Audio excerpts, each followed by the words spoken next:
Price the lord. Ave Maria. എൻ്റെ പേര് ശ്രീരഞ്ജിനി ഹരിദേവ്. ഞാൻ കരുനാഗപ്പള്ളിയിൽ നിന്നാണ് വരുന്നത്. എൻ്റെ സാക്ഷ്യം എന്ന് പറയുന്നത്, ഞാൻ ടീച്ചറായിരുന്നു. തെലങ്കാനയിലാണ്. ഒരു 7 വർഷം അവിടെ ജോലി ചെയ്യുമായിരുന്നു. അന്നേരം എൻ്റെ ഹസ്ബൻഡിനും എനിക്കും പെട്ടെന്ന് വിചാരിച്ചു, എല്ലാവരും പുറത്തോട്ടൊക്കെ പോവല്ലേ, അപ്പോൾ എന്നാൽ ഞങ്ങളും ഒന്ന് പുറത്തേക്ക് പോകാൻ വേണ്ടിയിട്ട് ട്രൈ ചെയ്യാമെന്ന് വിചാരിച്ചു. അങ്ങനെ കാനഡയ്ക്ക് പോകാൻ വേണ്ടിയിട്ട് IELTS എഴുതി. അപ്പോൾ അതിൻ്റെ ഇടയ്ക്ക് ഞാൻ ഇവിടെ വന്നിട്ടുണ്ടായിരുന്നു, പ്രാർത്ഥിച്ചു. അങ്ങനെ ഇവിടെ വന്ന് പ്രാർത്ഥിച്ചിട്ട് പിന്നെ ഞാൻ തെലങ്കാനയിൽ പോയിട്ട് പ്രാക്ടീസ് ഒന്നും ചെയ്യാൻ സമയം കിട്ടിയില്ല.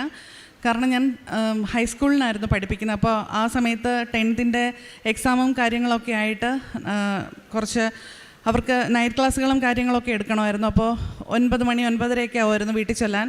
പിന്നെ തിരിച്ചതുപോലെ തന്നെ രാവിലെ ഒരു 8 മണിയൊക്കെ ആകുമ്പോൾ സ്കൂളിൽ എത്തണമായിരുന്നു. അങ്ങനെയായിരുന്നു. അപ്പോൾ പ്രിപ്പയർ ചെയ്യാൻ ഒട്ടും സമയം കിട്ടിയിരുന്നില്ല. മോൾക്ക് ആ സമയത്ത് 1 വയസ്സായിരുന്നു. അപ്പോൾ ഒട്ടും പഠിക്കാൻ വേണ്ടിയിട്ട് സമയം കിട്ടിയിരുന്നില്ല. പക്ഷെ ഞാൻ പ്രാർത്ഥിച്ചു. പിന്നെ ഒരു 10 ദിവസം ഓൺലൈനിലും യൂട്യൂബിലും ഒക്കെ കണ്ട് കൂടുതലും ഞാൻ സാക്ഷ്യങ്ങളാണ് കണ്ടിരുന്നത്. ഞാൻ പ്രാർത്ഥിക്കുമായിരുന്നു, പഠിക്കുമായിരുന്നില്ല. ഞാൻ എക്സാം എഴുതി, എനിക്ക് നല്ല സ്കോർ ഉണ്ടായിരുന്നു. അപ്പം ഞാൻ വിചാരിച്ചു, എനിക്ക് നല്ല സ്കോർ ഉണ്ടല്ലോ, അപ്പം ഞാൻ ഇനി അടുത്ത മാസം തന്നെ കാനഡയിലേക്ക് എത്തും എന്നുള്ളൊരു വിശ്വാസത്തിൽ ആയിരുന്നു. പക്ഷെ ഒന്നും നടന്നില്ല, എങ്ങും എത്തിയില്ല. അങ്ങനെ 1 വർഷം പോയി, 2 വർഷം പോയി. എൻ്റെ IELTS എക്സ്പയർ ആയി. ഞാൻ വീണ്ടും IELTS എഴുതി. പക്ഷേ അപ്പോഴൊക്കെ തടസ്സങ്ങളാണ്. എനിക്കറിയില്ല എന്തുകൊണ്ടാണ് പോകാൻ പറ്റാത്തതെന്ന് എനിക്കറിയില്ല. അപ്പം ഞാൻ മാതാവിനോട് പറഞ്ഞു, നിനക്ക് ആഗ്രഹമില്ല എന്നുണ്ടെങ്കിൽ എന്നെ വിടണ്ട, എനിക്ക് കാനഡയിൽ പോകണ്ട, താല്പര്യമില്ല എന്ന് വിചാരിച്ചിട്ട് ഞാനത് ഉപേക്ഷിച്ചു. അപ്പം ഞാൻ വീണ്ടും 2ാമത് പ്രഗ്നൻ്റായി. പിന്നെ പ്രഗ്നൻസി കാര്യങ്ങളൊക്കെ ആയിട്ട് ഞാനത് കംപ്ലീറ്റ്ലി വിട്ടു. അങ്ങനെ ഇരിക്കെ എൻ്റെ ഒരു ഫ്രണ്ടിൻ്റെ സ്റ്റാറ്റസ് ഞാൻ കണ്ടു. ഞാൻ സ്റ്റാറ്റസ് ഇടുന്ന ഒരാളാണ്, ട്രെയിൻ പോലെയാണ് എൻ്റെ സ്റ്റാറ്റസ്. അത് ഇവിടുത്തെ സാക്ഷ്യങ്ങളായാലും അല്ലാതെ എനിക്കിഷ്ടപ്പെടുന്ന എന്ത് കാര്യങ്ങളാണെങ്കിലും നിങ്ങൾക്ക് വേണമെങ്കിൽ കണ്ടാൽ മതി എന്നുള്ള രീതിയിലാണ് ഞാൻ എൻ്റെ സ്റ്റാറ്റസ്. അപ്പോൾ ഞാൻ ആരുടെയും സ്റ്റാറ്റസ് അങ്ങനെ കാണാറില്ല. പക്ഷേ അപ്രതീക്ഷിതമായിട്ട് എൻ്റെ ഒരു ഫ്രണ്ടിൻ്റെ സ്റ്റാറ്റസ് കണ്ടു. അപ്പോൾ എനിക്ക് മനസ്സിലായി ഇത് ഏതോ പുറം രാജ്യമാണെന്ന് മനസ്സിലായി. അപ്പോൾ ഞാൻ അതിനെ മെസ്സേജ് അയച്ചു. എവിടെയാണെന്ന് ചോദിച്ചപ്പോൾ പറഞ്ഞു ഞാൻ UK പറഞ്ഞു. എങ്ങനെ എത്തിയെന്ന് ചോദിച്ചപ്പോൾ പറഞ്ഞു ഞാൻ സ്റ്റുഡൻറ്റ് വിസയിലാണ് വന്നത്, നിനക്കും എന്തുകൊണ്ട് അങ്ങനെ ശ്രമിച്ചുകൂടാന്ന് ചോദിച്ചപ്പോൾ ഞാൻ പറഞ്ഞു എനിക്ക് ഓൾറെഡി 32 വയസ്സായി, ഞാൻ ഇനി സ്റ്റുഡൻ്റായിട്ടൊക്കെ ഇവിടെ ഹൈസ്കൂളിനും ഹയർ സെക്കൻഡറിയൊക്കെ പഠിപ്പിച്ചിട്ട് എങ്ങനെയാണെന്ന് ചോദിച്ചപ്പോൾ പറഞ്ഞു അപ്പം ഞാനും നിന്നെ പോലെ ടീച്ചറല്ലേ, ഞാൻ വന്നില്ലേ എന്ന് ചോദിച്ചു. അപ്പോൾ എനിക്കൊരു ധൈര്യമായി, പ്രോസസ്സിങ്ങും കാര്യങ്ങളൊക്കെ പറഞ്ഞു തന്നു. അപ്പം ഞാൻ പെട്ടെന്ന് മുട്ടുകുത്തിയിട്ട് മാതാവിനോട് പറഞ്ഞു, UK എന്ന് പറഞ്ഞൊരു സ്ഥലം എൻ്റെ സ്വപ്നത്തിലോ അല്ലെങ്കിൽ എൻ്റെ എക്സ്പെക്റ്റേഷനിലോ ഒന്നും ഉണ്ടാകാത്ത ഒരു സ്ഥലമാണ്. ഞാൻ അവിടെ പോയി എന്താ ചെയ്യേണ്ടതെന്നും എനിക്കറിയില്ല. ശരി, ഇത് നീയായിട്ട് എനിക്ക് കാണിച്ചു തന്നതാണെന്ന് ഞാൻ വിശ്വസിക്കുന്നു. ശരി, ഞാൻ ഹസ്ബൻഡിനോട് പറയാമെന്ന് വിചാരിച്ചു. അടുത്ത ദിവസം എൻ്റെ ഹസ്ബൻഡ് കർണാടകയിലാണ് ജോലി ചെയ്യുന്നത്, ഞാൻ തെലങ്കാനയിലും. അദ്ദേഹം മന്ത്ലി വൺസ് ആണ് വരുന്നത്. അപ്പോൾ അന്ന് അദ്ദേഹം വിളിച്ചിട്ട് പറഞ്ഞു, അതായത് അദ്ദേഹത്തിൻ്റെ ഫ്രണ്ടിൻ്റെ വൈഫ് UK പോയി, ഫ്രണ്ടിൻ്റെ വൈഫ് UK പോയി എന്ന് പറഞ്ഞപ്പോൾ ഞാൻ പറഞ്ഞു എൻ്റെ ഫ്രണ്ടും പോയി. അപ്പോൾ അങ്ങനെ ഭയങ്കര ഒരു കോയിൻസിഡൻ്റായി. അവിടെ തുടങ്ങി ഞങ്ങളുടെ പ്രോസസ്സിങ്ങും കാര്യങ്ങളുമൊക്കെ. പ്രാർത്ഥിച്ചുകൊണ്ട് തുടങ്ങി, മുട്ടുകുത്തി തുടങ്ങി, പ്രത്യക്ഷീകരണ പ്രാർത്ഥന കണ്ടിന്യൂസ് ചൊല്ലാൻ തുടങ്ങി. എത്ര വട്ടം എന്ന് ചോദിച്ചാൽ എനിക്കറിയില്ല. പ്രത്യക്ഷീകരണ പ്രാർത്ഥന എത്രയോ ചൊല്ലി. അതിനൊന്നും കണക്കില്ല, സത്യം പറഞ്ഞാൽ കണക്കില്ലാത്ത പ്രാർത്ഥനയായിരുന്നു, മുട്ടുകുത്തി. അപ്പോൾ എനിക്ക് 2 മക്കളാണ്. എൻ്റെ മോന് 1 വയസ്സായിട്ടില്ല ആ സമയത്ത്. അവന് 4 മാസം 5 മാസം ആ പ്രായമാണ്. അവനെ കയ്യിൽ വെച്ചുകൊണ്ട് അവനെ ഫീഡ് ചെയ്തുകൊണ്ട് പ്രാർത്ഥിച്ചു.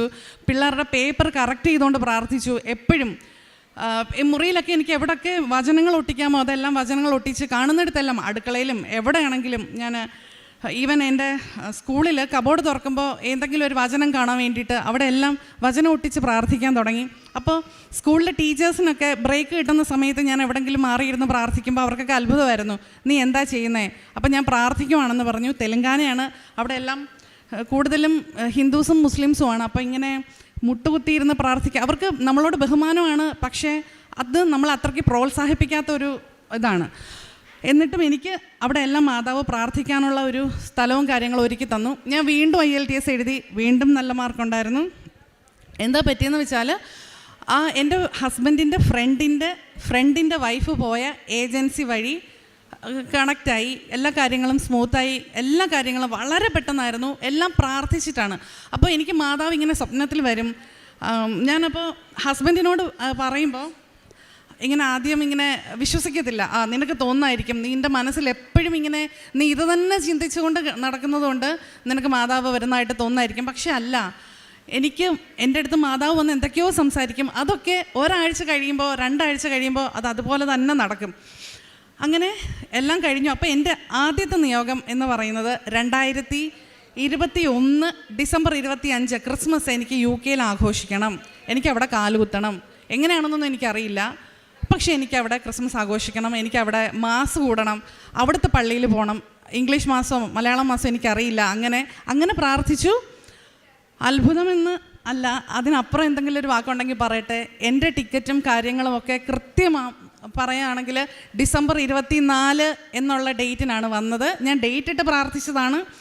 അപ്പോൾ കറക്റ്റ് ഡിസംബർ 23-ാം തീയതി ഞാൻ വണ്ടി കയറി. 24-ാം തീയതി UK എൻ്റെ ഇമിഗ്രേഷൻ ക്ലിയർ ചെയ്തിട്ട് ഞാൻ സമയം നോക്കുമ്പോൾ ഡിസംബർ 25-ാം തീയതി 12:02 എന്നാണ് കാണിക്കുന്നത്. അപ്പോൾ ക്രിസ്മസ് ആണ്. ഞാനവിടെ കാലുകുത്തി. അപ്പോൾ ഞാൻ അവിടെ മുട്ടുകുത്തിയിട്ട് ആ ഇമിഗ്രേഷൻ എൻ്റെ ആ പെട്ടിയും കാര്യങ്ങളും ഒക്കെ ഉണ്ട്, അത് ക്ലിയർ ചെയ്തിട്ട് ഞാൻ അവിടെ മുട്ടുകുത്തിയിട്ട് ഞാൻ കരയുവാണോ ചിരിക്കുവാണോ എന്ന് എനിക്കറിയില്ല. ഞാൻ UK ഞാൻ ഒറ്റയ്ക്കാണ്. ഞാൻ ഫ്ലൈറ്റിൽ ഓടി നടന്ന് ഛർദ്ദിക്കുമായിരുന്നു. ഞാൻ ബസ്സിൽ ഒക്കെ പോയാലേ എനിക്ക് കൂടുതൽ ഛർദ്ദിക്കുന്ന ഒരാളാണ്. ഞാൻ ഒറ്റയ്ക്ക് ഭയങ്കര പേടിയാണ്. അങ്ങനെയുള്ള ഞാൻ ഓടി നടന്ന് ഫ്ലൈറ്റിൽ ഛർദ്ദിക്കുവാണ്. ആൾക്കാരൊക്കെ നോക്കുവാണ്. അത്രയും ധൈര്യം എനിക്ക് തന്നു. ഞാൻ ഒറ്റയ്ക്ക് അവിടെ എത്തി. എന്നെ മാതാവ് എത്തിച്ചു എന്ന് വേണം പറയാൻ. പിന്നെ എനിക്ക് അവിടെ തൊട്ട് മാതാവ് കണക്ട് ചെയ്ത് തരുന്ന ആൾക്കാരെല്ലാം യേശുവിൽ മാതാവിൽ വിശ്വസിക്കുന്ന ആൾക്കാരാണ്. എനിക്ക് താമസിക്കാൻ കിട്ടിയ ഒരു ഫാമിലി അധികം മാതാവിനെ അത്രയധികം സ്നേഹിക്കുന്ന, വിശ്വസിക്കുന്ന, ഡെയിലി മുട്ടുകുത്തി പ്രാർത്ഥിക്കുന്ന ഒരു കുടുംബത്തോടൊപ്പമാണ് കിട്ടിയത്. അവർ നേഴ്സാണ്. അതിൻ്റെ ഹസ്ബൻഡും ഒരു കുഞ്ഞുമാണുള്ളത്. അപ്പോൾ അവിടെയും എനിക്ക് ചെന്ന് കയറുന്നതും ഞാൻ കാണുന്നത് അവർ ഉറങ്ങി, പക്ഷേ അവിടെ മെഴുകുതിരി കത്തിച്ച് വെച്ചിരിക്കുന്നു. അപ്പോൾ എനിക്ക് അവിടെ മുട്ടുകുത്താൻ പറ്റി. ഞാൻ പ്രാർത്ഥിക്കുന്നതിനൊന്നും അവർക്ക് പ്രശ്നമില്ല. അപ്പോൾ ഇനി അടുത്ത ഹെഡൽ എന്ന് പറയുന്ന ഒരു പ്രോബ്ലം എന്ന് പറയുന്നത് എനിക്കൊരു ജോലി വേണം. എനിക്ക് ടീച്ചിങ് അല്ലാതെ ഒരു ജോലിയും അറിയത്തില്ല. എന്തായാലും UK ചെന്നിട്ട് നമ്മുടെ ഈ ഇംഗ്ലീഷൊക്കെ കൊണ്ട് അവിടുത്തുകാരെ ഇംഗ്ലീഷ് പഠിപ്പിക്കേണ്ട ആവശ്യമില്ല. അപ്പോൾ എന്ത് ജോലിയും എനിക്ക് ചെയ്യണം. അപ്പോൾ അവിടെ ചെന്നിട്ട് സാധാരണ ആൾക്കാർക്ക് 3, 4, 5 മാസം കഴിഞ്ഞാലും ജോലി കിട്ടത്തില്ല. അങ്ങനെ ഒരാഴ്ച വീട്ടിലിരുന്നപ്പോൾ ഞാനിങ്ങനെ പല ആൾക്കാരോടും ചോദിക്കാൻ തുടങ്ങി. ആ വീട്ടിൽ താമസിക്കുന്ന ആൾക്കാരും, അതായത് പിന്നെ എൻ്റെ ഹസ്ബൻഡിൻ്റെ ഫ്രണ്ടും ഒക്കെ കൂടെ ചേർന്ന് എല്ലാവരും തരുന്ന ഒരാളുടെ നമ്പറാണ്, ജിജോ എന്ന് പറയുന്ന അദ്ദേഹത്തിൻ്റെ നമ്പറാണ്. അദ്ദേഹത്തിനെ കോണ്ടാക്ട് ചെയ്തു. അപ്പോൾ ശരി, ഇത് കെയർ ഹോമിലേക്ക് ആൾക്കാരെ വിടുന്ന ഏജൻസിയാണെന്ന് പറഞ്ഞു. എനിക്ക് ഒരു ഐഡിയ ഇല്ല. പക്ഷെ ഞാൻ പോയി. 1-2 കെയർ ഹോമിൽ ആദ്യത്തെ ഒരു 1-2 ഷാഡോ ഷിഫ്റ്റ് കഴിഞ്ഞു. എനിക്കൊന്നും മനസ്സിലായില്ല. അപ്പോൾ എന്നോട് അദ്ദേഹം ചോദിച്ചു, നീ എല്ലാം പഠിച്ചോ? ഞാൻ എല്ലാം പഠിച്ചു എന്ന് പറഞ്ഞു. പക്ഷെ എനിക്കൊന്നും അറിയത്തില്ല. എന്തോ ഒരു വിശ്വാസത്തിൽ എല്ലാം ഓക്കെ എന്ന് പറഞ്ഞു. അടുത്ത ദിവസം തൊട്ട് ഷിഫ്റ്റിന് വിടാൻ തുടങ്ങി. ഞാൻ പെട്ടു. എനിക്ക് ഒന്നും അറിയത്തില്ല. പിന്നെ അവിടെ നിൽക്കുന്ന ആൾക്കാരുടെ സഹായത്തോടു കൂടി ചോദിച്ച് പഠിക്കാൻ തുടങ്ങി. 2 ദിവസം കഴിഞ്ഞപ്പോൾ കംപ്ലൈൻ്റായി, ഇവൾക്കൊന്നും അറിയില്ല, ഇവൾക്കിത് ചെയ്യാൻ പറ്റില്ല എന്ന് എൻ്റെ മാനേജറോട് ഞാൻ പോയ 2 കെയർ ഹോമിലെ ആൾക്കാർ പറഞ്ഞപ്പോൾ ഇദ്ദേഹം പറഞ്ഞു, ഇങ്ങനെയാണെങ്കിൽ പറ്റില്ല കേട്ടോ, നീ പഠിച്ചു എന്ന് പറഞ്ഞിട്ടല്ലേ നിന്നെ വിട്ടേ. ഞാൻ പറഞ്ഞു, ഇനി ഞാൻ പഠിച്ചോളാം എന്ന് പറഞ്ഞു. വീണ്ടും ഇങ്ങനെ കെയർ ഹോമിൽ പോയി. എനിക്ക് അറിയില്ല, ആരെങ്കിലും ഒരാൾ നമ്മളെ പഠിപ്പിച്ചാലല്ലേ നമുക്ക് ജോലി പഠിക്കാൻ പറ്റൂ. അങ്ങനെ പഠിപ്പിക്കാൻ ആരും ഇല്ല അവിടെ. നമ്മൾ കണ്ടും കേട്ടും പഠിക്കേണ്ട കാര്യമാണ്. അപ്പോൾ അദ്ദേഹം പിന്നെ എന്നെ ഡ്യൂട്ടിക്ക് വിളിക്കാതെയായി. 1 ആഴ്ച 2 ആഴ്ച ആയപ്പോഴത്തേക്ക് എനിക്ക് ടെൻഷനായി. കാരണം അവിടെ നിൽക്കണമെങ്കിൽ അവിടെ വാടക കൊടുക്കണം. നമ്മുടെ നാട്ടിലെ പോലെയല്ല, നല്ല ഭീമമായിട്ടുള്ള വാടകയാണ്. അപ്പോൾ അതിനനുസരിച്ച് നമുക്ക് ജോലി കിട്ടിയെങ്കിൽ മാത്രമേ പറ്റത്തുള്ളൂ. ഫുഡ് കാര്യങ്ങൾ, വീട്ടിൽ നമ്മുടെ ഉണ്ടായിരുന്ന ഗോൾഡും കാര്യങ്ങളും ഒക്കെ നമ്മൾ പണയം വെച്ചിട്ട് ആണ് വന്നത്. അപ്പോൾ ബാങ്കിലെ കാര്യങ്ങളുണ്ട്, പേഴ്സണൽ ലോണുണ്ട്. ഹസ്ബൻഡ് പെട്ടെന്ന് കയറി വരാമെന്നുള്ള രീതിയിൽ ഹസ്ബൻഡിൻ്റെ ജോലിയും കളഞ്ഞിട്ട് നിൽക്കുവാണ്. അപ്പോൾ എനിക്ക് വേറെ ആശ്രയം കാര്യങ്ങളൊന്നും ഇല്ല. അപ്പോൾ എനിക്ക് ജോലി വേണം. അപ്പം ഞാൻ കരയാൻ തുടങ്ങി, പ്രാർത്ഥിക്കാൻ തുടങ്ങി. അപ്പോൾ ഈ 2 ആഴ്ച സത്യം പറഞ്ഞാൽ UK ചെന്ന് കഴിഞ്ഞപ്പോൾ ഞാൻ പ്രാർത്ഥിച്ചില്ല, ഞാൻ മറന്നു മാതാവിനെ. അപ്പോൾ വീണ്ടും ഞാൻ മാതാവിനെ വിളിച്ചിട്ട് പറഞ്ഞു, മാതാവേ നീ പറഞ്ഞിട്ടല്ലേ ഞാനിവിടെ വന്നത്. അപ്പോൾ പിന്നെ എന്താ എനിക്ക് ജോലിയൊന്നും കിട്ടാത്തത്? എനിക്കിവിടെ പഠിപ്പിക്കാൻ പറ്റില്ല എന്ന് എനിക്കറിയാം. പറ്റും, ഇപ്പോഴല്ല, കുറച്ച് കഴിയുമ്പോൾ. അപ്പോൾ ഞാൻ സ്റ്റുഡൻ്റാണ്, ഞാൻ കോളേജിൽ വരുന്നുണ്ട്. ഒരു ദിവസം കോളേജിൽ പോയിട്ട് വരണമെങ്കിൽ തന്നെ എനിക്ക് 12,000-15,000 രൂപ ഒരു ദിവസമാണ്. 3-3.5 മണിക്കൂർ ഞാൻ ട്രെയിനിൽ പോകണം. അപ്പോൾ അങ്ങനെയൊക്കെ കയ്യിലുണ്ടായിരുന്ന പൈസ, ജോലി കുറച്ച് ദിവസം ചെയ്ത പൈസയൊക്കെ അങ്ങനെ പോവുകയാണ്. വാടക കൊടുക്കാറായി, എൻ്റെ കയ്യിൽ പൈസ ഇല്ല. അപ്പോൾ മാതാവ് ശക്തമായിട്ട് എന്നോട് തോന്നിപ്പിക്കുകയാണ് ഈ മാനേജറെ ഒന്നും കൂടെ വിളിക്കാൻ. ഞാൻ വിളിച്ചു. അപ്പോൾ അദ്ദേഹം വലിയ താല്പര്യം, നല്ല മനുഷ്യനാണ്, ജിജോ എന്നാണ് പേര്, നല്ല മനുഷ്യനാണ്.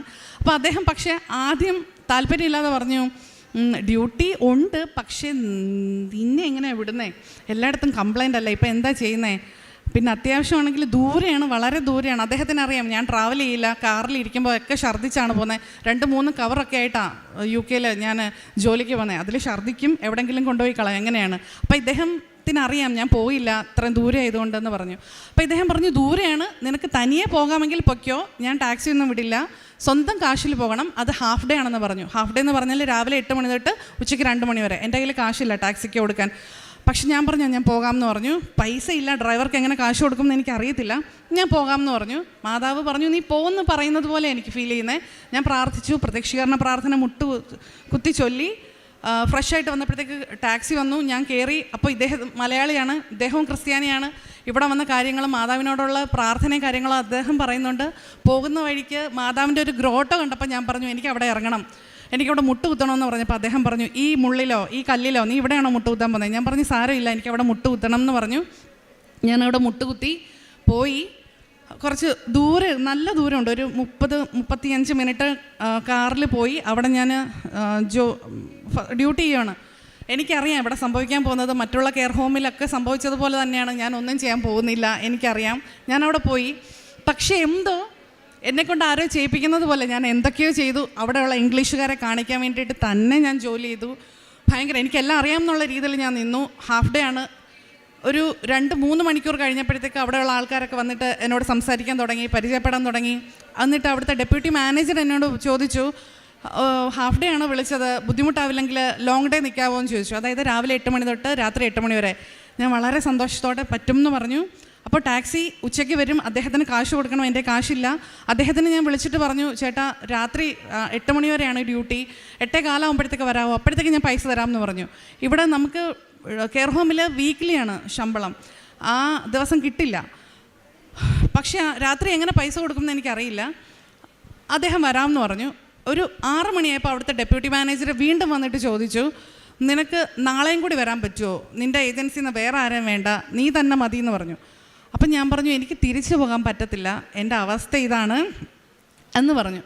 അപ്പോൾ ഇങ്ങനെയൊക്കെയാണ്, എനിക്ക് ഡ്രസ്സും കാര്യങ്ങളൊന്നും ഇല്ല, പക്ഷേ എനിക്ക് ഇരിക്കാനൊരു കസേരയും, ഞാൻ അവിടെ ഇരുന്ന് ഉറങ്ങിക്കോളാം, എനിക്കൊരു കോർണർ തന്നാൽ എനിക്കൊന്ന് മുട്ടുകുത്താൻ കുറച്ച് സ്ഥലം തന്നാൽ മതി എന്ന് പറഞ്ഞു. അപ്പോൾ ഡെപ്യൂട്ടി മാനേജർ ഇംഗ്ലീഷുകാരിയാണ്, അവരെന്നെ നോക്കിയിട്ട് 2 മിനിറ്റ് ഇങ്ങനെ തന്നെ നോക്കിക്കൊണ്ടിരുന്നു. അപ്പോൾ പെട്ടെന്ന് എനിക്ക് ഓർമ്മ വന്നു, 2 ആഴ്ച മുമ്പ് ഞാൻ സ്വപ്നം കണ്ടിരുന്നു, ഒരു സ്ത്രീ എൻ്റെ അടുത്ത് വരുന്നതായിട്ടും എനിക്ക് എന്തോ തരുന്നതായിട്ടും ഞാൻ സ്വപ്നം കണ്ടിരുന്നു. അതെന്താണെന്ന് എനിക്ക് അപ്പോൾ ഞാൻ മറന്നു വരുന്നു. അപ്പോൾ എനിക്ക് പെട്ടെന്ന് എന്തോ സംഭവിക്കാൻ പോവാണെന്ന് തോന്നി. ഇവർ പോയി തിരിച്ചൊരു 10 മിനിറ്റ് കഴിഞ്ഞ് വന്നിട്ട് എൻ്റെ കയ്യിലൊരു കീ കൊണ്ട് തന്നിട്ട് പറഞ്ഞു, ഇത് നിൻ്റെ റൂമിൻ്റെ കീ ആണ്, ഇവിടെ നിനക്ക് നിൽക്കാം, ഇവിടെ നിന്ന് നിനക്ക് ജോലി ചെയ്യാമെന്ന് പറഞ്ഞു. എനിക്കത് എങ്ങനെയാണ് പറയേണ്ടതെന്ന് അറിയത്തില്ല. ജോലി ഇല്ലാതിരുന്ന ഞാൻ ഹാഫ് ഡേ തെണ്ടി മേടിച്ച ഷിഫ്റ്റ്, ആ ഹാഫ് ഡേ പിന്നെ ഫുൾ ഡേ ആയി, അടുത്ത ദിവസത്തേക്കുള്ള ഷിഫ്റ്റായി. ഇപ്പം വേണ്ട അവിടെ നിന്ന് ജോലി ചെയ്യാം എന്നുള്ള രീതിയിൽ എനിക്ക് ഒരു കീ കൊണ്ട് തരുവാണ്, എല്ലാ സൗകര്യങ്ങളോടും കൂടി, ഫുഡും കാര്യങ്ങളൊക്കെ ഉണ്ട്. അവിടെ നിന്നു. ഞാൻ ഒരു ദിവസം പോലും ഷിഫ്റ്റ് ഇല്ലാത്ത ഞാൻ അവിടെ നിന്ന് അവരെന്നെ പഠിപ്പിക്കാൻ തുടങ്ങി ഓരോ കാര്യങ്ങൾ, ഹോയിസ്റ്റ് ചെയ്യുന്നത്. അവർക്കതൊന്നും എന്നെ പഠിപ്പിക്കേണ്ട ആവശ്യമില്ല. അപ്പോഴത്തേക്ക് എനിക്ക് വെക്കേഷനായി. അപ്പോൾ എനിക്ക് 4 ദിവസം ജോലി ചെയ്യാം. ഇവർക്ക് അറിയില്ല ഞാൻ സ്റ്റുഡൻ്റ് ആണെന്ന് അറിയില്ല. കാരണം അവിടുത്തെ റൂൾ അനുസരിച്ച് സ്റ്റുഡൻസിന് 20 മണിക്കൂർ മാത്രമേ ജോലി ചെയ്യാൻ പറ്റൂ. വെക്കേഷൻ ആണെങ്കിൽ 4 ദിവസവും ഞാൻ ജോലി ചെയ്യാൻ തുടങ്ങി. അപ്പോൾ എപ്പോഴും ഒരു സാഹചര്യത്തിൽ എനിക്ക് ഞാൻ എന്നോട് അമ്മ പറയുകയാണ്, നീ അവരോട് പറയും നീ സ്റ്റുഡൻ്റ് ആണെന്ന് എന്ന് പറയുകയാണ്.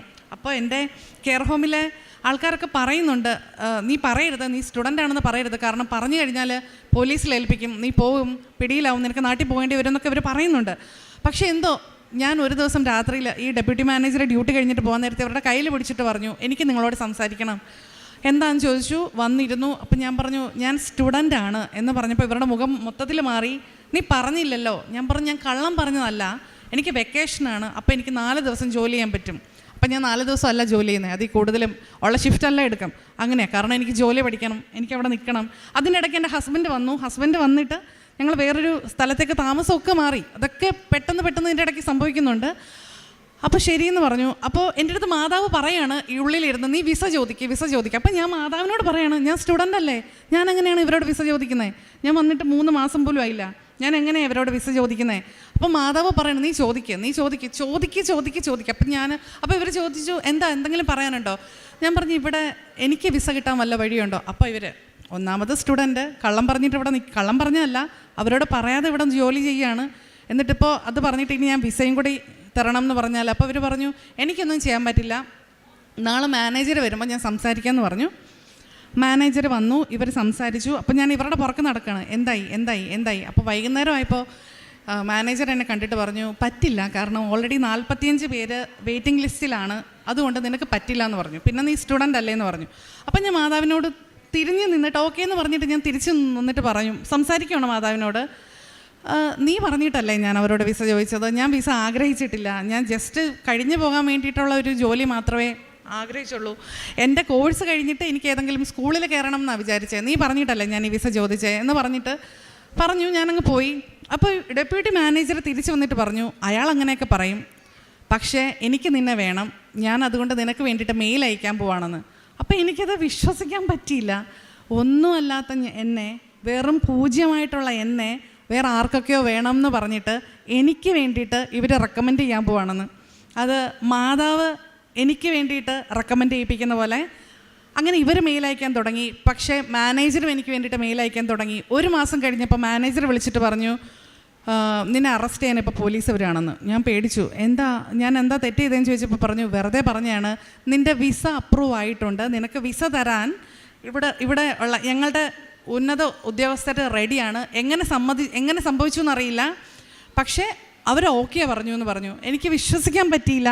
ഞാൻ ഈ സമയങ്ങളൊക്കെയും ഞാൻ പ്രത്യക്ഷീകരണ പ്രാർത്ഥന ചൊല്ലുന്നുണ്ട്, മുട്ടുകുത്തുന്നുണ്ട്. എൻ്റെ ഞങ്ങൾ ഹിന്ദുക്കളാണ്, പക്ഷേ ഞാൻ 5 വർഷം ഞാൻ ക്രിസ്ത്യൻ സ്കൂളിലാണ് പഠിച്ചത്. അപ്പോൾ എനിക്ക് ആ ഒരു സ്പാർക്ക് അവിടെ നിന്നേ കിട്ടിയതാണ്, എൻ്റെ 1ാം ക്ലാസ് തൊട്ട് കിട്ടിയതാണ്.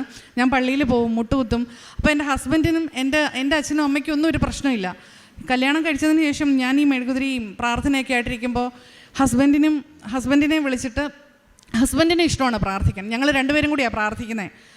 അങ്ങനെ എന്താ പറ്റിയെന്ന് ചോദിച്ചാൽ അവർ പറഞ്ഞു, അടുത്ത ദിവസം ഇൻ്റർവ്യൂവിന് വരാൻ പറഞ്ഞു. ശരി പറഞ്ഞു. ഞാൻ വീട്ടിൽ പോവാണ്. അപ്പോൾ പോകാൻ നേരത്ത് ഡെപ്യൂട്ടി മാനേജർ കുറച്ച് പേപ്പർ കൊണ്ട് തന്നിട്ട് പറഞ്ഞു, ഈ ക്വസ്റ്റ്യൻസ് ഒക്കെയാണ് നാളെ ചോദിക്കുന്നത്, ഇത് മാത്രം പഠിച്ചിട്ട് വന്നാൽ മതിയെന്ന്. ഞാൻ പറഞ്ഞു, ചീറ്റിംഗ് അല്ലേ, എനിക്ക് ഇങ്ങനെ പഠിക്കേണ്ടെന്ന് പറഞ്ഞപ്പോൾ അവർ പറഞ്ഞു, ഒരു ചീറ്റിങ്ങും ഇല്ല, ഇത് കിട്ടാൻ വലിയ ബുദ്ധിമുട്ടാണ്, നിനക്ക് ഫ്രീ വിസയാണ് കിട്ടാൻ പോകുന്നത്. സത്യമാണ്, എൻ്റെ കൂടെയുള്ള ആൾക്കാരും എനിക്ക് പരിചയമുള്ള ആൾക്കാരും അല്ലേ 12-15 ലക്ഷം കൊടുത്ത് എടുത്ത വിസയാണ് എനിക്ക് ഫ്രീ ആയിട്ട് മാതാവ് കയ്യിൽ വെച്ച് തരാൻ പോകുന്നത്. എനിക്ക് 15 ലക്ഷമൊന്നും എനിക്ക് സ്വപ്നം കാണാൻ പോലും പറ്റില്ല. 15 ലക്ഷം കൊടുത്തിട്ടൊരു വിസ വാങ്ങിക്കുക എന്ന് പറഞ്ഞാൽ എനിക്ക് പറ്റില്ല. ഓൾറെഡി ഞാൻ സ്റ്റുഡൻ്റായിട്ട് പോയപ്പോൾ ഒരു 25 ലക്ഷം രൂപ ആയിട്ടുണ്ട് മൊത്തത്തിൽ, എല്ലാം കൂടി ഹസ്ബൻഡ് വന്നതും. ഇനി ഒരു 15 ലക്ഷം കൂടി ഞാൻ താങ്ങൂല. ആ സമയത്താണ് ഈ ഫ്രീ വിസ എനിക്ക് കിട്ടുന്നത്. അപ്പോൾ ശരി, ഞാനത് കാണാപ്പാടം പഠിച്ചു. അടുത്ത ദിവസം ഞാൻ പറഞ്ഞു, ഹസ്ബൻഡിനോട് പറഞ്ഞു, എൻ്റെ കൂടെ വരാമോ എന്ന് ചോദിച്ചപ്പോൾ പറഞ്ഞു, നീ പോയാൽ പോരെ, നിനക്കല്ലേ വിസ.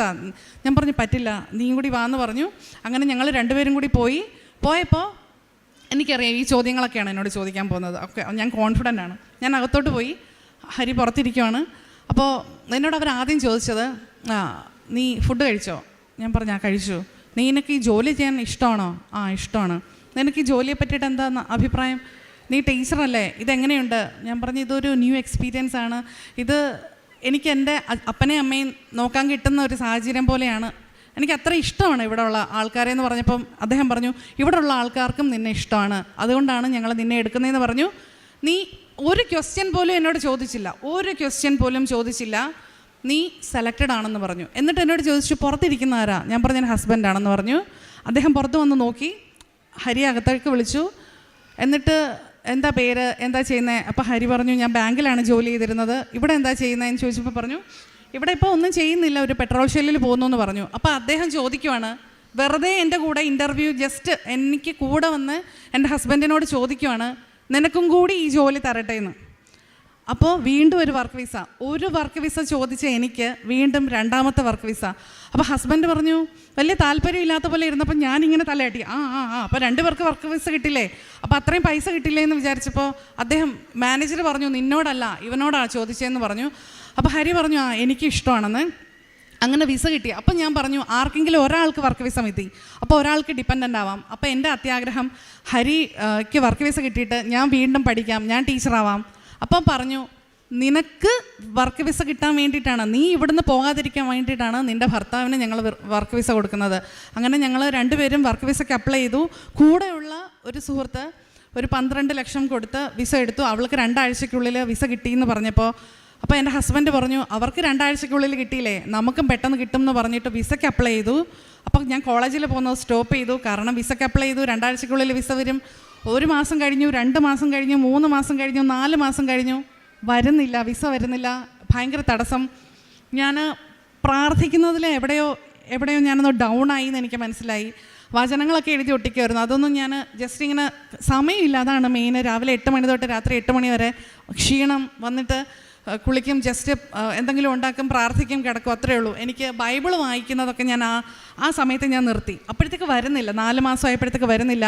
കോളേജിൽ നിന്ന് മെയിൽ വന്നു, ഓൾറെഡി ഒരു മെയിൽ വന്നു, നീ കോഴ്സ് പാസ്സായി, ഇനി ഡെസർട്ടേഷനും കൂടി വെച്ചാൽ ഗ്രാജുവേഷൻ നമുക്ക് സെറമണിയാണ് എന്ന് പറഞ്ഞിട്ട്. പക്ഷേ ഫീസ് കംപ്ലീറ്റ് ചെയ്യണം, അപ്പോൾ എനിക്കിനി ബാക്കിയൊരു 8 ലക്ഷം രൂപ ഫീസും കൂടി അടയ്ക്കണം. അപ്പോൾ കോളേജുകാർക്ക് മനസ്സിലായി ഞാൻ കോഴ്സ് ഡ്രോപ്പ് ചെയ്തു എന്ന് മനസ്സിലായി.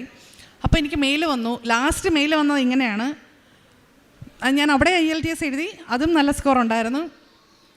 അപ്പോൾ മെയിൽ വന്നത് ഇങ്ങനെയാണ്, നീ എത്രയും പെട്ടെന്ന് ഇവിടുന്ന് കയറിപ്പോണം, കാരണം ഇവിടെ ഇനി നിനക്ക് നിൽക്കാൻ പറ്റില്ല, എത്രയും പെട്ടെന്ന് റിട്ടേൺ ടിക്കറ്റ് എടുത്തിട്ട് ഞങ്ങൾക്ക് അയച്ചു തരണം, അല്ലെങ്കിൽ ഞങ്ങൾ എംബസിയെ അറിയിക്കുമെന്ന് പറഞ്ഞിട്ട് ഒരു മെയിൽ വന്നു. അപ്പോൾ പിന്നെ വേറൊരു കാര്യം എന്ന് പറഞ്ഞാലും ഞാനും എൻ്റെ ഹസ്ബൻഡും കൂടി എക്സാം എഴുതി, IELTS എക്സാം എഴുതിയപ്പോൾ ഞങ്ങൾ രണ്ടുപേരും എഴുതിയത് ജനറലാണ്.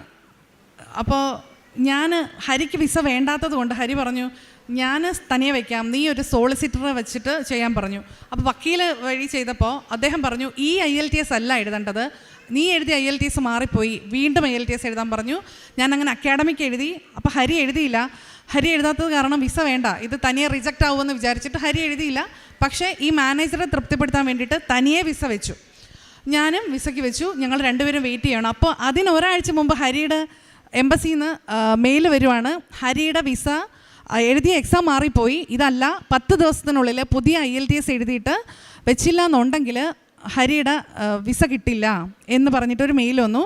അപ്പോൾ അതിൻ്റെയോടൊപ്പം തന്നെ എൻ്റെയും മെയിൽ വന്നു കോളേജിൽ നിന്ന്, അതായത് എനിക്ക് കോളേജിൽ ഇനി പഠിക്കാൻ പറ്റില്ല, UK നിൽക്കാൻ പറ്റില്ല, പോകണം. അപ്പോൾ ഹരിക്ക് വിസ ഇല്ല, കാരണം എക്സാം എഴുതിയിട്ടില്ല. 10 ദിവസത്തിനുള്ളിൽ എക്സാം എഴുതി റിസൾട്ട് സബ്മിറ്റ് ചെയ്യുമെന്ന് പറഞ്ഞാൽ പോസിബിളായിട്ടുള്ള കാര്യമേ അല്ല. അപ്പം ഞാൻ പെട്ടെന്ന് മാതാവിനൊരു ലെറ്റർ എഴുതി. ഞാനിങ്ങനെ സാക്ഷ്യം കേട്ടപ്പോൾ എവിടെയോ കേട്ടു മാതാവിന് ആരൊക്കെയോ ലെറ്റർ എഴുതിയെന്ന്. ഞാനും ലെറ്റർ എഴുതി, കരഞ്ഞ് നിലവിളിച്ചുകൊണ്ട് ലെറ്റർ എഴുതിയിട്ട് പറഞ്ഞു പാപങ്ങളെല്ലാം ഇവിടെ ക്രിസ്ത്യൻസ് കുമ്പസരിക്കുമല്ലോ, അപ്പം ഞാൻ എങ്ങനെയാണ് കുമ്പസരിക്കുന്നതെന്ന് വെച്ചാൽ എല്ലാ ആഴ്ചയും ഞാനൊരു പേപ്പർ എടുത്തിട്ട് ഞാൻ മനസ്സിൽ ആലോചിച്ച്, അല്ലെങ്കിൽ ഇപ്പോൾ ആരെങ്കിലും പോകുമ്പോൾ ഒരു ചെറിയ ഷോർട്ട് ഡ്രസ് ഇട്ടുകൊണ്ട് പോകുമ്പോൾ ഇവർക്ക് നാണമില്ലേ എന്നൊക്കെ പറഞ്ഞിട്ട്, അതൊക്കെ ഒരു പാപമാണ്, എനിക്കറിയാം അതൊക്കെ പാപമാണെന്ന്. അപ്പോൾ അങ്ങനെയുള്ള കാര്യങ്ങളൊക്കെ ഞാൻ ചിന്തിക്കുന്ന കാര്യങ്ങളെല്ലാം, ആ മോശമായിട്ടുള്ള കാര്യങ്ങളെല്ലാം ഞാൻ എഴുതി അത് മാതാവിൻ്റെ മുമ്പിൽ വെച്ചിട്ട് അടുത്ത ദിവസം ഞാൻ കത്തിച്ച് കളയുക ചെയ്യുന്നത്. അതാണ് എൻ്റെ കുമ്പസാരം. അങ്ങനെയായിരുന്നു. അപ്പോൾ അത് ഞാൻ എൻ്റെ മനസ്സിലുള്ള എല്ലാ കാര്യങ്ങളും ഞാൻ എഴുതി, ഞാൻ വീണ്ടും കുമ്പസരിച്ചു, വിശുദ്ധീകരിച്ചു. എന്നിട്ട് ഞാൻ പറഞ്ഞു എനിക്ക് കൃപാസനത്തിൽ വന്നിട്ട് സാക്ഷ്യം പറയുന്നതല്ല, അതിനുമൊക്കെ അപ്പുറം കാണുന്ന ആൾക്കാരോടെല്ലാം ജീവിതകാലം മുഴുവൻ എനിക്ക് സാക്ഷ്യം പറയാൻ പറ്റണം, നിന്നെ മഹത്വപ്പെടുത്താൻ പറ്റണം. ഇവിടെ വന്നിട്ട് കുറച്ച് ആൾക്കാരുടെ മുമ്പിൽ പറയുന്നതല്ല, എല്ലാവരുടെയും മുമ്പിൽ, ലോകത്തിൻ്റെ മുമ്പിൽ എനിക്ക് വിളിച്ച് പറയാൻ പറ്റണം, നീ കാരണമാണ് എനിക്ക് ഈ പൊസിഷനിൽ എത്താൻ പറ്റിയത് എന്നുള്ള രീതിയിൽ എനിക്ക് സാക്ഷ്യം പറയാൻ പറ്റണം, എന്നെ അങ്ങനെ ഉയർത്തണം എന്ന് പറഞ്ഞു. എന്നിട്ട് ഞാൻ ഡേറ്റ് ഇട്ട് പ്രാർത്ഥിച്ചു. എനിക്ക് 8-ാം തീയതി 8 എന്ന് പറയുന്ന ഒരു തീയതിയിൽ എനിക്ക് വിസ വരണം എന്ന് ഞാൻ പ്രാർത്ഥിച്ചു. എന്നിട്ട് എൻ്റെ ഹസ്ബൻഡ് വിശ്വസിക്കാൻ വേണ്ടിയിട്ട് 2 ആഴ്ച മുമ്പാണ് ഞാൻ ലെറ്റർ എഴുതിയത്. എന്നിട്ട് ഞാൻ പറഞ്ഞു, ഞാൻ ഇങ്ങനെ 8 എന്നുള്ള ഒരു ഡേറ്റ് ഇട്ട് പ്രാർത്ഥിക്കുവാണ്, ഉറപ്പായിട്ടും വരും. അപ്പോൾ ഹരി പറഞ്ഞു എന്നാൽ ഞാൻ വിശ്വസിക്കാം. ഞാൻ ഈ ലെറ്റർ എഴുതി മടക്കി കൃപാസനം പത്രത്തിൽ വെച്ചിട്ട് മുട്ടുകുത്തി പ്രാർത്ഥിക്കാൻ തുടങ്ങി. 8-ാം തീയതി ആയി, രാവിലെ ആയി, വിസ വന്നിട്ടില്ല. അപ്പോൾ എനിക്ക് തിരിച്ച് വരേണ്ടി വരുന്ന ഒരവസ്ഥയാണ്, എന്താ ചെയ്യേണ്ടതെന്ന് അറിയത്തില്ല. അങ്ങനെ ഹരി പോയി. അപ്പം ഞാൻ ജോലിയുടെ ഇടയ്ക്ക് ഞാൻ പറഞ്ഞു 101 വട്ടം ഞാൻ പ്രത്യക്ഷീകരണ പ്രാർത്ഥന ചൊല്ലിയേക്കാം. ഇന്ന് വൈകിട്ട് 5 മണിക്ക് മുമ്പ് 101 വട്ടം പ്രത്യക്ഷീകരണ പ്രാർത്ഥന ഞാൻ ചൊല്ലാം. അതിന് മുമ്പ് എനിക്ക് ഈ 8 എന്നുള്ള തീയതി കഴിയുന്നതിന് മുമ്പ് എനിക്ക് വിസ വരണം എന്ന് പറഞ്ഞു. ഞാൻ 3 വട്ടം ചൊല്ലിയതേ ഉള്ളൂ, 3 വട്ടം. ഞാൻ താഴത്തെ ഫ്ലോറിലും എൻ്റെ ഹസ്ബൻഡ് മേളത്തെ ഫ്ലോറിലുമാണ്. ഞങ്ങൾക്ക് പരസ്പരം കാണാൻ പറ്റിയില്ല, ബ്രേക്ക് കഴിയാതെ അല്ലെങ്കിൽ ഡ്യൂട്ടി കഴിയാതെ കാണാൻ പറ്റില്ല. പക്ഷേ അപ്രതീക്ഷിതമായിട്ട് എൻ്റെ ഹസ്ബൻഡ് താഴേക്ക് വരുവാണ്, ഇങ്ങനെയൊക്കെ കാണിച്ചിട്ട് വരുവാണ്. ഞാൻ ചോദിച്ചു എന്താ? അപ്പോൾ പറഞ്ഞു നിൻ്റെ വിസ അപ്രൂവ് ആയി, ഇതേണ്ട മെയിൽ വന്നു എന്ന്. ഞാൻ കരയുമായിരുന്നു. ഞാൻ അവിടെ മുട്ടുകുത്തി ഞാൻ അലറി നിലവിളിച്ചു. അവിടുത്തെ ഇംഗ്ലീഷുകാർ നോക്കുമായിരിക്കും ഇവളെന്തായി ചെയ്യുന്നതെന്ന്. കാരണം അവർക്കറിയില്ല ഈ വിസ എന്ന് പറയുന്നത് എനിക്ക് എത്രത്തോളം ഇമ്പോർട്ടൻ്റ് ആണെന്ന് അവർക്കറിയില്ല. ഇത് മാതാവിൻ്റെ വിസയാണ്. അപ്പോൾ ഇനി ഹരിക്ക് വിസ കിട്ടിയില്ലെങ്കിലും കുഴപ്പമില്ല. അപ്പോൾ ഹരിക്ക് ഓൾറെഡി മെയിൽ വന്നു, 10 ദിവസത്തിനുള്ളിൽ ഹരി എക്സാം സബ്മിറ്റ് ചെയ്തില്ല എന്നുണ്ടെങ്കിൽ ഹരിക്ക് ആ വിസ ക്യാൻസലാകും. അപ്പോൾ ക്യാൻസൽ ആയിക്കോട്ടെ, കുഴപ്പമില്ല എന്നുള്ള രീതിയിലിരുന്നു. 2 ദിവസം കഴിഞ്ഞപ്പോൾ ഹരിക്ക് മെയിൽ വന്നു. ഹരി തെറ്റിച്ചെഴുതിയ എക്സാം റിജക്റ്റായി എന്ന് പറഞ്ഞ് മെയിൽ വന്ന വിസ അപ്രൂവായി എന്ന് പറഞ്ഞിട്ട് ഹരിക്ക് വിസ വന്നു. അത് ഭയങ്കര ഒരു അത്ഭുതമാണ്. ഒരിക്കലും UK എംബസിയിൽ വിസ റിജക്റ്റായി എന്ന് പറഞ്ഞ് വന്ന ഒരു മെയിൽ, എക്സാം തെറ്റായിട്ട് എഴുതി എന്ന് പറയുന്ന ഒരു എക്സാം ഒരിക്കലും വിസ കിട്ടില്ല. പക്ഷെ വിസ കിട്ടി. ഞങ്ങൾ 2 പേരും ഇപ്പോൾ ഇവിടെ വർക്ക് ചെയ്യുകയാണ്. അവിടെ ഒരു കുഴപ്പമില്ല, നല്ല ശമ്പളമുണ്ട്. ഞങ്ങൾ ചോദിക്കുന്നത് പോലെയാണ് ഡ്യൂട്ടി. ഞങ്ങൾക്ക് ചെയ്യാൻ പറ്റാത്ത അത്രയും ബുദ്ധിമുട്ടേ ഉള്ളൂ. നല്ല ഡ്യൂട്ടി, ഒരു കുഴപ്പമില്ല, ഫ്ലെക്സിബിളാണ് എല്ലാ കാര്യങ്ങളും. ഞങ്ങൾ എല്ലാ കാര്യങ്ങളും പഠിച്ചു. ഇപ്പോൾ എൻ്റെ ഏജൻസിയിലുള്ള ആൾക്കാർ ഞാൻ ട്രെയിൻ ചെയ്യുവാണ്. എന്നെ ട്രെയിൻ ചെയ്യാൻ ആരും ഉണ്ടായിരുന്നില്ല. പക്ഷേ എനിക്കിപ്പോൾ ആൾക്കാർക്ക് പറഞ്ഞു കൊടുക്കാൻ പറ്റും, ഇങ്ങനെയാണ് അങ്ങനെയാണെന്നൊക്കെ പറഞ്ഞിട്ട്. എനിക്കവിടെ ഒരു നല്ല സ്ഥാനം ദൈവം തന്നു, മാതാവ് തന്നു. എന്നിട്ട് ഇനി അടുത്ത കടമ്പ ഞങ്ങൾക്കൊരു വീട് വേണം. അത് ഞങ്ങൾക്ക് കാറൊന്നുമില്ല. അപ്പോൾ ഇപ്പം തൽക്കാലം കാറൊന്നും എടുക്കേണ്ടെന്നുള്ള ഒരു രീതിയിലിരുന്നു. അപ്പോൾ ഞാൻ വീണ്ടും ഡേറ്റ് ഇട്ട് പ്രാർത്ഥിച്ചു. 8 എന്ന് പറയുന്ന ഡേറ്റ്. അപ്പോൾ ഈ അച്ഛൻ ഒരു ടോക്കിൽ പറഞ്ഞിട്ടുണ്ടായിരുന്നു, ഞാൻ 2/8 എന്നുള്ളൊരു തീയതി കാണുന്നുണ്ട്. അത് 2 ആണോ 8 ആണോ 28 ആണോ എന്ന് എനിക്കറിയില്ല എന്ന്. അപ്പോൾ ഈ ലെറ്റർ ഞാൻ മാതാവിന് എഴുതിയപ്പോൾ ഞാൻ 7 എന്നുള്ള ഡേറ്റാണ് ഫസ്റ്റ് ഇട്ടത്. അത് ഞാൻ അച്ഛൻ്റെ ടോക്ക് ഇട്ടിട്ട് ഞാൻ മാതാവെ അത് 7 എന്ന് തിരുത്തി ഞാൻ 8 ആക്കിയതാണ് കേട്ടോ. ആ 8 എന്നുള്ള തീയതി തന്നെ എനിക്ക് തന്നു. അടുത്ത ടാസ്ക് എനിക്കൊരു വീട് വേണം എന്നുള്ളതായിരുന്നു. അപ്പോൾ UK ഇപ്പോൾ ഇവിടെ ആരെങ്കിലുമൊക്കെ പോകുന്നുണ്ടെങ്കിൽ അറിയാം, നിങ്ങൾ ഏറ്റവും കൂടുതൽ പ്രയാസം അനുഭവിക്കാൻ പോകുന്നത് ഒരു വീട് കിട്ടുക എന്നുള്ളതിനെ പറ്റിയിട്ടാണ്. വീട് കിട്ടില്ല, വലിയ ബുദ്ധിമുട്ടാണ്. ഒരു റൂം പോലും കിട്ടില്ല, അത്രയ്ക്ക് ബുദ്ധിമുട്ടാണ്. പക്ഷെ ഞാൻ പ്രാർത്ഥിച്ചു, വിശ്വസിച്ചു, ഞാൻ പ്രാർത്ഥിച്ചു, മുട്ടുകുത്തി പ്രത്യക്ഷീകരണ പ്രാർത്ഥന ചൊല്ലി 33 ദിവസം മുടങ്ങാതെ 33 വട്ടം പ്രത്യക്ഷീകരണ പ്രാർത്ഥന ചൊല്ലാമെന്ന് ഞാൻ മാതാവിനോട് നേർന്നു. ഞാൻ ഈ ഡ്യൂട്ടിയൊക്കെ കഴിഞ്ഞിട്ട് വന്നിട്ട് അത്രയ്ക്കും നമ്മൾ ടയേർഡായിരിക്കും. എന്നിട്ടും പക്ഷെ ഞാനത് മുടങ്ങാതെ ഞാൻ ചൊല്ലി. എനിക്ക് എന്താ പറ്റിയെന്ന് വെച്ചാൽ 8 എന്നുള്ള തീയതിക്ക് ഒരു ഏജൻസി മുഖാന്തരം എനിക്ക് വീടിൻ്റെ താക്കോല് കിട്ടി. ഞാൻ ജോലി ചെയ്യുന്ന സ്ഥലത്തിന് വെറും 7 മിനിറ്റ് നടക്കാവുന്ന ദൂരത്തിൽ എനിക്കൊരു ഫ്ലാറ്റ് കിട്ടി. അത് അത്ഭുതമാണ്. കാരണം എൻ്റെ കൂടെയുള്ള ആൾക്കാരൊക്കെ വീട് നോക്കുകയാണ്, ഫ്ലാറ്റ് നോക്കുകയാണ്, ആർക്കും കിട്ടുന്നില്ല. പക്ഷേ എനിക്ക് കിട്ടി. അവിടെയുള്ള നേഴ്സുമാർ ചോദിക്കുകയാണ് നിനക്ക് എങ്ങനെ കിട്ടി? ഞാൻ പറഞ്ഞു ഇത് എൻ്റെ മിടുക്ക് കൊണ്ടൊന്നുമല്ല, എൻ്റെ മാതാവിൻ്റെ അനുഗ്രഹം കാരണം മാത്രമാണ് എന്ന് പറഞ്ഞിട്ട് ഞാൻ ഇവരോട് മാതാവിനെ പറ്റിയിട്ട് പറയാൻ തുടങ്ങി. അവിടുത്തെ ഇംഗ്ലീഷുകാരോട്, സിംബാബ്വേക്കാരോട്, ആഫ്രിക്കക്കാരോട്, ഈജിപ്തിൽ നിന്നൊക്കെ വന്ന ആൾക്കാരോട് ഞാൻ മാതാവിനെ പറ്റിയിട്ട് പറയുകയാണ്. അങ്ങനെ അപ്പോൾ അവർ പറഞ്ഞു എന്നാൽ നീ പ്രാർത്ഥിക്കുന്ന മാതാവിനോട് ഞങ്ങൾക്ക് വേണ്ടിയിട്ട് പ്രാർത്ഥിക്കാൻ. ഞാൻ പറഞ്ഞു ഞാൻ പ്രാർത്ഥിക്കാം, പക്ഷെ നിങ്ങളും കൂടി പ്രാർത്ഥിക്കുക. അങ്ങനെ എനിക്ക് 8-ാം തീയതി തന്നെ എനിക്ക് വീട് കിട്ടി. 2ാമത്തെ അനുഗ്രഹം. 3ാമത്തത് ഇനി എൻ്റെ മക്കളെ കൊണ്ടുവരണം. എനിക്ക് 2 മക്കളാണ്. മോൾക്ക് 6 വയസ്സ്, മോന് 2 വയസ്സ്. അതുപോലെ തന്നെ പ്രാർത്ഥിച്ച ഡേറ്റിൽ എനിക്ക് 2 പേർക്കും വിസ കിട്ടി. ഇനി ഞാൻ മെനഞ്ഞാന്ന് UK നിന്ന് വന്നതേ ഉള്ളൂ, 2 ദിവസമായതേ ഉള്ളൂ UK നിന്ന് വന്നിട്ട്. ഇനി ഞാൻ ഈ സൺഡേ പോവുകയാണ്, എൻ്റെ മക്കളെ കൊണ്ടുപോവാണ്. എൻ്റെ മോള് ഇവിടെ UKGയിലാണ് പഠിക്കുന്നത്. അപ്പോൾ അവൾക്ക് ഈ മിഡിൽ സ്കൂളിൽ അവിടെ അഡ്മിഷൻ കിട്ടില്ല. പക്ഷെ ഞാൻ മാതാവ് എനിക്ക് കാണിച്ചു തന്നിരുന്നു. എൻ്റെ ഈ വിസയൊക്കെ കിട്ടുന്നതിന് മുമ്പ് ജോസഫ് അച്ഛൻ എൻ്റെ സ്വപ്നത്തിൽ വന്നിട്ട് ഇങ്ങനെ എൻ്റെ തലയ്ക്ക് പിടിക്കുന്നുണ്ടായിരുന്നു. എൻ്റെ വിസ കിട്ടുന്നതിൻ്റെ 2 ദിവസം മുമ്പാണ് ജോസഫ് അച്ഛൻ എൻ്റെ ഡ്രീമിൽ വന്നതും എൻ്റെ തലയ്ക്ക് പിടിക്കുന്നതൊക്കെ. അപ്പം ഞാൻ ഹരിയോട് പറഞ്ഞു വിസ കിട്ടാൻ പോവാണ്, 8-ാം തീയതി തന്നെ വിസ കിട്ടും എന്നിട്ടാണ് അങ്ങനെ സംഭവിക്കുന്നത്. പിന്നെ ഞാനിങ്ങനെ സാക്ഷ്യങ്ങൾ മാത്രം സ്റ്റാറ്റസ് ആക്കാൻ നോക്കിയപ്പോൾ അച്ഛൻ വന്നിട്ട് എന്നോട് പറയാണ് നീ ഇങ്ങനെ സ്റ്റാറ്റസ് സ്വപ്നത്തിലാണ് അച്ഛൻ വന്നിട്ട് പറയാണ് നീ ഇങ്ങനെ സ്റ്റാറ്റസ് ഇട്ടത് കൊണ്ട് മാത്രമൊന്നും കാര്യമില്ല, എന്തെങ്കിലുമൊക്കെ പുണ്യപ്രവർത്തികളും കൂടി ചെയ്യാൻ. അങ്ങനെ പിന്നെ അവിടെ വീടിനടുത്തുള്ള അനാഥാലയത്തിൽ എനിക്കൊന്നും അവിടെ പോയി ചെയ്യാൻ പറ്റാത്തതുകൊണ്ട് നാട്ടിൽ അനാഥാലയത്തിൽ അവിടെ വയസ്സ് ചെയ്യുന്ന അപ്പച്ചന്മാരും അമ്മച്ചിമാരും ഒക്കെ താമസിക്കുന്ന സ്ഥലത്ത് ഫുഡ് ഒരു ദിവസം, എല്ലാ ദിവസവും അല്ല, ഏതെങ്കിലും ഒരു ദിവസം അങ്ങനെ എനിക്ക് ഫുഡ് കൊടുക്കാൻ പറ്റി. പിന്നെ എൻ്റെ മോളുടെ സ്കൂളിൽ പഠിക്കുന്ന ഒരു കുട്ടിയുടെ അച്ഛന് കിഡ്നി ഫെയിലിയർ ആയിരുന്നു. അപ്പോൾ അദ്ദേഹത്തിൻ്റെ ചികിത്സയ്ക്ക് വേണ്ടിയിട്ട് കുറച്ച് പൈസയൊക്കെ കൊടുക്കാൻ മാതാവിനെ അങ്ങനെ ഒരുപാട് അനുഗ്രഹിച്ചു. എൻ്റെ മോൾക്ക് അവിടെ 2nd സ്റ്റാൻഡേർഡിൽ അഡ്മിഷൻ കിട്ടുമെന്നാണ് പറഞ്ഞത്. UKGയിൽ പഠിക്കുന്ന ഒരു കുഞ്ഞ് പെട്ടെന്ന് UK ചെന്നിട്ട് 2nd സ്റ്റാൻഡേർഡ് എന്ന് പറഞ്ഞാൽ എനിക്കത് അംഗീകരിക്കാൻ പറ്റുന്ന ഒരു കാര്യമായിരുന്നില്ല. അപ്പം ഞാൻ മാതാവിനോട് പ്രാർത്ഥിച്ചു എൻ്റെ കുഞ്ഞിന് 1st സ്റ്റാൻഡേർഡിൽ അഡ്മിഷൻ കിട്ടാൻ. അത് നടക്കുന്ന കാര്യമായിരുന്നില്ല, പക്ഷേ അത് കിട്ടി. എൻ്റെ മോൾക്ക് വളരെ അത്ഭുതകരമായിട്ട് വീടിന് 2 മിനിറ്റ്, എൻ്റെ വീടിൻ്റെ 2 മിനിറ്റ് ദൂരത്തിൽ ഒരു സ്കൂളുണ്ട്, അവിടെ 1st സ്റ്റാൻഡേർഡിൽ തന്നെ അഡ്മിഷൻ കിട്ടി. എൻ്റെ മോള് ഇപ്പോൾ ഞങ്ങൾ പോവാണ്, എന്നിട്ട് 22-ാം തീയതി അവൾക്ക് സ്കൂളിൽ അഡ്മിഷനാണ്. ഒരുപാട് അനുഗ്രഹങ്ങളാണ്. പൂജ്യമായിട്ട് നിന്ന എന്നെ ഇപ്പോഴും ഒന്നുമല്ല, പക്ഷേ മാതാവ് ഒത്തിരി ഉയർത്തി. ഇവിടെയൊക്കെ എന്നെ സഹായിച്ചൊരു വചനമുണ്ട്, ഏശയ്യ 45:2-3. ഞാൻ നിനക്ക് മുൻപേ പോയി മലകൾ നിരപ്പാക്കുകയും പിച്ചളവാതിലുകൾ തകർക്കുകയും ഇരുമ്പോടാമ്പലുകൾ ഒടിക്കുകയും ചെയ്യും. നിന്നെ പേര് ചൊല്ലി വിളിക്കുന്ന ഇസ്രായേലിൻ്റെ കർത്താവായ ദൈവം ഞാനാണെന്ന് നീ അറിയേണ്ടതിന് അന്ധകാരത്തിലെ നിധികളും രഹസ്യധനശേഖരവും ഞാൻ നിനക്ക് നൽകും. എല്ലാ ദിവസവും ഞാനിത് 33 വട്ടം ചൊല്ലിയിട്ടാണ് പോകുന്നത്. 33 വട്ടമൊന്നുമല്ല, എപ്പോഴും ചൊല്ലും.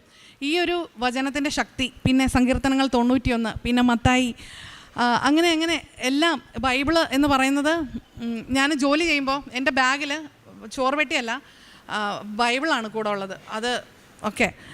അപ്പോൾ ഒത്തിരി അനുഗ്രഹങ്ങൾ തന്ന എൻ്റെ മാതാവിന്, എൻ്റെ യേശുവിന് 1000 1 കോടി നന്ദി.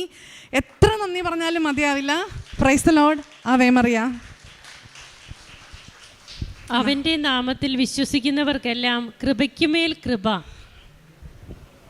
ശ്രീരഞ്ജിനി ഹരിദേവ് ഇവിടെ അനുഭവ സാക്ഷ്യം വിവരിച്ചപ്പോൾ ആ മകൾ പറഞ്ഞു, ഞാനൊരു 0-യിൽ നിൽക്കുന്ന വ്യക്തിയാണ്. ഇവിടെ പരിശുദ്ധ അമ്മയുടെ മാധ്യസ്ഥത്തിലൂടെ ദൈവം എന്നിൽ ചൊരിഞ്ഞ കൃപകൾ ഒത്തിരിയാണ് എന്ന്.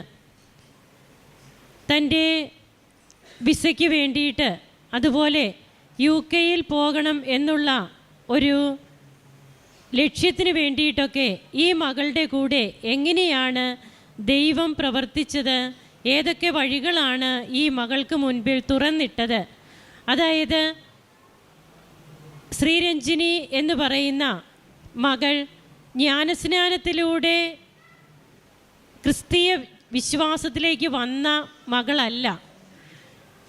ഈശോയെ അറിഞ്ഞ് ഈശോയെ സ്നേഹിക്കാൻ തയ്യാറായി വന്ന ഒരു മകളാണ്. അങ്ങനെയുള്ള ഈ മകൾ അവളുടെ ജീവിതത്തിലെ ഓരോ സന്ദർഭങ്ങളിലും എങ്ങനെയൊക്കെയാണ് ദൈവം ഇടപെട്ടതെന്ന് ഇവിടെ വളരെ വ്യക്തമായി വിവരിക്കുകയുണ്ടായി. അവൻ്റെ നാമത്തിൽ വിശ്വസിക്കുന്നവർക്കെല്ലാം കൃപയ്ക്കുമേൽ കൃപ എന്നാണ് തിരുവചനം സാക്ഷ്യപ്പെടുത്തുക. അവിടെ ദൈവം അളവില്ലാതെ നിറച്ചളന്ന് കൊടുക്കുകയാണ്, മടിയിലേക്ക് ഇട്ടുകൊടുക്കുകയാണ്.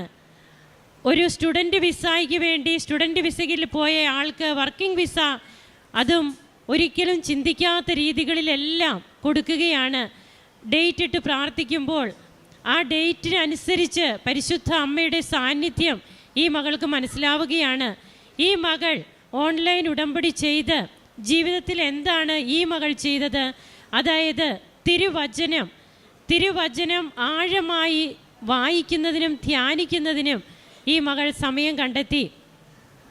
സ്കൂളിൽ പോയിരുന്നപ്പോൾ, കുട്ടികളെ ഇവിടെ പഠിപ്പിച്ചു കൊണ്ടിരുന്നപ്പോൾ, ആ സന്ദർഭങ്ങളിലെല്ലാം തനിക്ക് ആകുന്നത് പോലെ വചനങ്ങൾ എവിടെയും ഈ മകൾ എഴുതി വയ്ക്കുമായിരുന്നു എന്ന് പറഞ്ഞു. അതുപോലെ ഏത് സമയം കിട്ടിയാലും ഫ്രീ ടൈമൊക്കെ പ്രാർത്ഥിക്കുന്നതിന് വേണ്ടി സമയമെടുത്തു എന്ന് പറഞ്ഞു. അതുകൊണ്ട് ഉടമ്പടി ജീവിതം എന്ന് പറയുന്നത് അത് ഉടനടി നമുക്ക് പ്രതിഫലം തരുന്ന ഒരു ജീവിതമാണ്. എന്നാൽ ഉടമ്പടി ജീവിതത്തോട് നാം കാണിക്കേണ്ട പ്രതിബദ്ധത അതൊന്ന് മാത്രമാണ് ദൈവം ഇവിടെ ആഗ്രഹിക്കുക. വിശുദ്ധ കുമ്പസാരത്തെക്കുറിച്ച് ഈ മകൾ കേട്ടിട്ടുണ്ട്. വളരെ ചെറുപ്പം മുതൽ ക്രിസ്ത്യൻ സ്കൂളുകളിൽ പഠിച്ചതുകൊണ്ട്, ക്രിസ്ത്യൻ കൂട്ടുകാരുള്ളതുകൊണ്ട് ഈ മകൾക്ക് അതെല്ലാം നന്നായി അറിയാം. എന്നാൽ വിശുദ്ധ കുമ്പസാരം ഈ മകളോട് ആരും ചെയ്യണമെന്ന് പറഞ്ഞിട്ടില്ല. പക്ഷേ തൻ്റെ തന്നെ ബോധ്യത്തിൽ നിന്ന് ഈ മകൾ വിശുദ്ധ കുമ്പസാരം എങ്ങനെയാണ് നടത്തിക്കൊണ്ടിരുന്നതെന്ന് ഇവിടെ പറഞ്ഞു. താൻ ഏതെങ്കിലുമൊക്കെ ചെയ്യേണ്ടതല്ലാത്ത അല്ലെങ്കിൽ പറയേണ്ടതല്ലാത്ത വാക്കുകൾ പറഞ്ഞിട്ടുണ്ടെങ്കിൽ അതെല്ലാം ഒരു പേപ്പറിൽ കുറിച്ച് വെച്ച് അത് മാതാവിൻ്റെ തിരുനടയിൽ അർപ്പിച്ച് വീണ്ടും അത് കത്തിച്ചു കളയുകയാണ് ചെയ്യുക. എത്രയോ ബോധ്യങ്ങളാണ് ഈ മകൾക്ക് കിട്ടിയിരിക്കുക. അപ്പോൾ ഇത്രയേറെ കൃപകൾ നൽകി അവരുടെ കുടുംബ ജീവിതത്തെ ഒത്തിരിയേറെ അനുഗ്രഹിച്ച് ഇന്ന് UK-യിൽ സന്തോഷത്തോടെ താമസിക്കുവാനായിട്ടുള്ള ഒരിടം ഒരുക്കി കൊടുത്ത, അവിടെ എടുക്കുന്ന ജോലി ഏറ്റവും വിശ്വസ്തയോടെ ചെയ്യുവാനായിട്ടും ഏറ്റവും അർപ്പണബോധത്തോടെ ചെയ്യുവാനുമായിട്ടാണ് ഈ മകൾ ശ്രമിച്ചുകൊണ്ടിരിക്കുക. അത് ആ മകളുടെ വാക്കുകളിൽ നിന്ന് തന്നെ നമുക്ക് വ്യക്തമാണ്. ഇത്രയേറെ അനുഗ്രഹങ്ങൾ ചൊരിഞ്ഞ് ഈ കുടുംബത്തെ അനുഗ്രഹിച്ച ഈ മകളെയും കുടുംബത്തെയും ദൈവസന്നിധിയിൽ സമർപ്പിച്ചുകൊണ്ട് നമുക്ക് ദൈവത്തെ മഹത്വപ്പെടുത്താം. കരങ്ങളടിച്ച് ദൈവത്തിന് നന്ദി പറയാം. യേശുവേ നന്ദി, യേശുവേ സ്തുതി, യേശുവേ ആരാധന.